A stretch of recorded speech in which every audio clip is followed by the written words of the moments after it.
Атыңызды жөніңізді Атым Болатбек. Әжем осы мына Сарыноғайда жылқы баққан.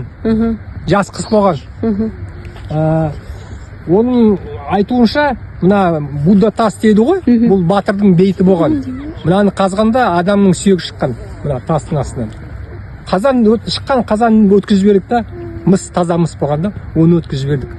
Сол анадай глиняный кувшин болған, шымай болған. Мен сонда 6-шы сыныпта оқығанда, 86-шы жыл қазған бұны. Астынан сүйектер шыққан, жылқының сүйегі шыққан, сол анандай ана нелер болған. Ол тас қайдан келген? Ол сойыры тұрған ол. Ол Ноғайдың батырдың несі ғой ол? Бейті. Жасап кеткен, е? Е. Әдейі. Жақсы. Сол бұрыннан сондай не келе атыр да? Аңыз бар. Иә, сондай. Жақсы, рахмет. Қардан көшкін келген дейді ғой. Жоқ, ол бәрі өтірік. Өтірік, е? Өтірік бәрі. Мен 86-шы сыныпта оқығанда, мына Қытайдан келген қазақтар ана жақта отырған, әкесі қайтыс болып кетті, қазған жылы. Екі қызы суға кетті, сол бейіт қазғаннан кейін немерелері кетті. Соны сол кісі өзі кетті, ол мына бейітте жатыр, текелінің бейітінде жатыр ол кісі. Олар Қытайдан көшіп келген. Жақсы, жақсы. Ол бейіт қазғаннан кейін ол адам баласы оңбайды ол. Арты жаман болады ол.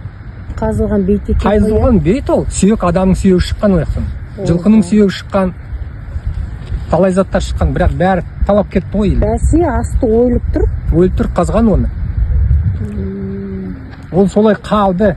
Анау былай дейді, мынау былай дейді. Астын қазса тағы да бірдеңке шығады аның астына. Иә, ойылып тұр, сол қарадым жана. Қарадыңыз ба? Батыр сонда жерленген болса, атымен бірге жерленген. Атын жылқының басы шыққан, ана күміс ертоқым ба, сондай заттар шыққан. Әйтеуір чірмеген заттар бәрі шықты да. Қалған бәрі чіріп кетті да. Оның қазса астына тағы да бірдеңке шығады ол астында. Оны біреу білсе, біреу білмейді. Ол Қытайдан келген адамдар сразу қазды, білді. Олар қытайша біледі ғой, не жазылып тұр. Оқып денші. Мына жерде Манап деген кісі тұрған. Ол да кішкентай кезінде осы жерде туысы болған. Бейсбеков Манап. Ол да біледі сол бейіт туралы. Ноғай батырдың бейіті болған. Талап кетіпті.